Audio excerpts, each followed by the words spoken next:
Почитувани и добар ден.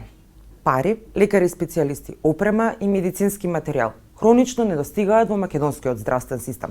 Пациентите се жалат дека со месеци чекаат на слободен термин за одредени специјалистички прегледи.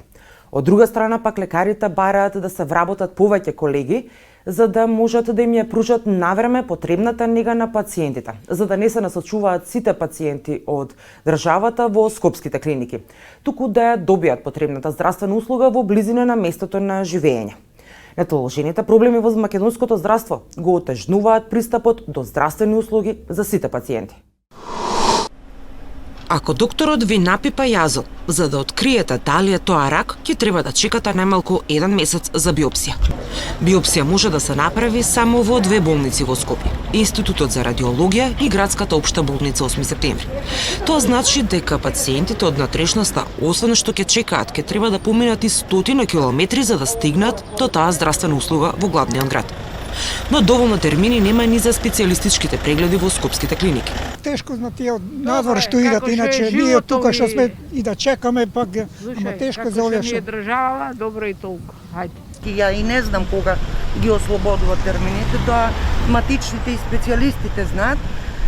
Требаш да реагираш на време, а има термини, тие денови да ги фатиш. 1 месец. Малко може да направим. Па зависи за кој што. Нели, обичен преглед, се обичен преглед, ама чекаш за операција, тоа е нормално дека чекаш.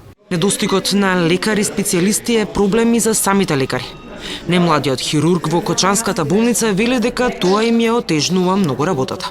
Немаме готови специјалисти, да речам, на дофат, значи за да може да работи хирургијата, е тимска работа и потребно е да работи тим.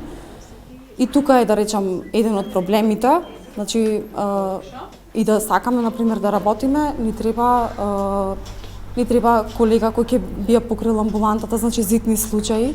Незината колешка од Велес, матичната лекарка Лилија Чолакова Дервишова, забележува дека и недостигот на опрема и медицински материјал е една од причините поради која се шетаат пациентите до Скопје.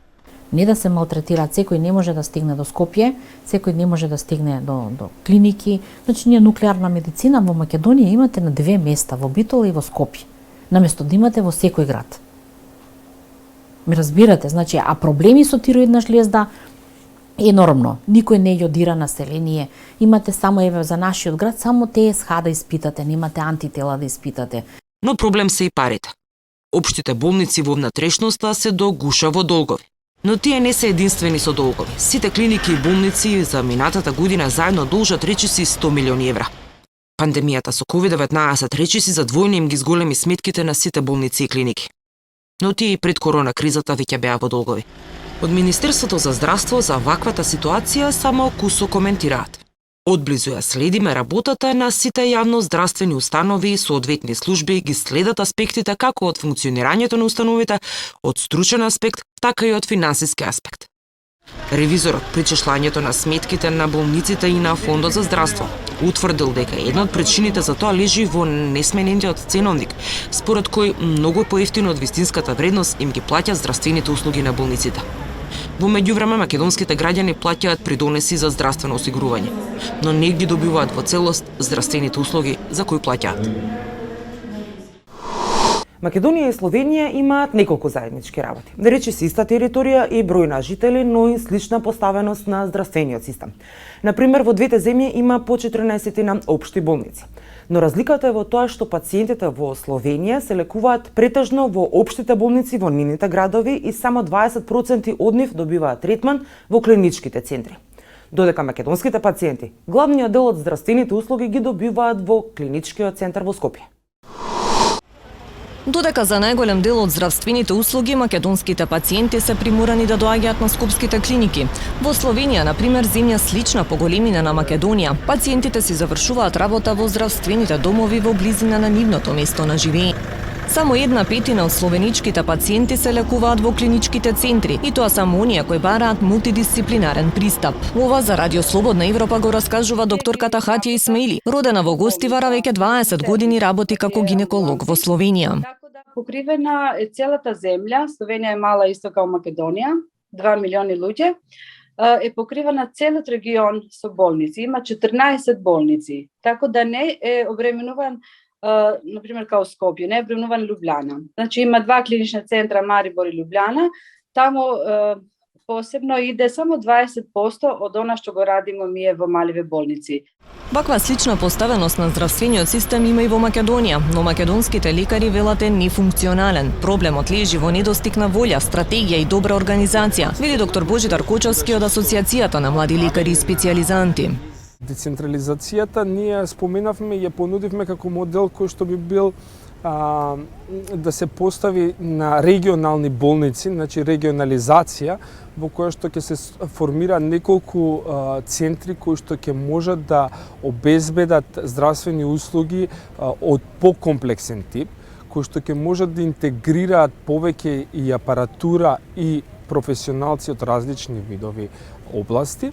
Голем дел од македонските пациенти кои мораат да чекаат за термин на државно, одлучуваат да си платат во приватните клиники. За разлика од нив, словеничките пациенти речиси сите здравствени услуги ги добиваат навремено и без врски, вели доктор Исмаили. Ако случајно јас даднам еден пациент пред редом, некој кој го познам, например, сега карикирам, и тоа проверуваат. Зашто? И може да плати казна јас и пациентот, и мора да има добар разлог зашто е оставен пред ред. Зашто све иде компјутерски, све иде на нарачање, и тоа може да го видат и пациентиве, и здравствена лекарска комора. Врските по даруците во плик корупцијата во здравството може да се намалат со казнување и со заштита на свиркачите, вели доктор Кочовски. Но тој лоцира и друг сериозен проблем. Просечната старост на лекарите кои што работат во примарната здравствена заштита е над 55 години.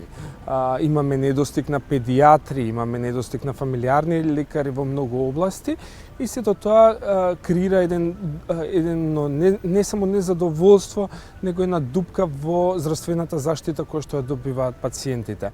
Доктор Исмаили, која пред 2 години во Словенија беше избрана за најдобар доктор, вели дека лекарите таму мора постојано да ги надоградуваат своите вештини.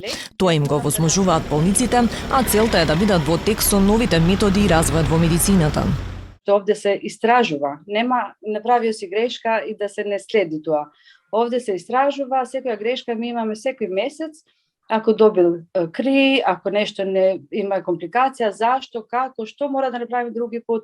Ако ти не си способен, немој више да правиш операција, не може нити една операција да ти иде лоша и да се не секираш за тоа. Она што и Македонија и Словенија го имаат како ист проблем е недостигот од лекари, но разликата е во причините. Студентите во Словенија не покажуваат голем интерес за медицинските науки, додека во Македонија младите лекари по студиите се соочуваат со проблематични услови за работа, но и партизираност во системот, што ги мотивира да ја напуштат земјата и да работат во странство, велат нашите соговорници. Повеќе теми за проблемите во македонскиот здравствен систем погледнете на веб страницата на Радио Слободна Европа во рубриката Болести на здравството. До гледање.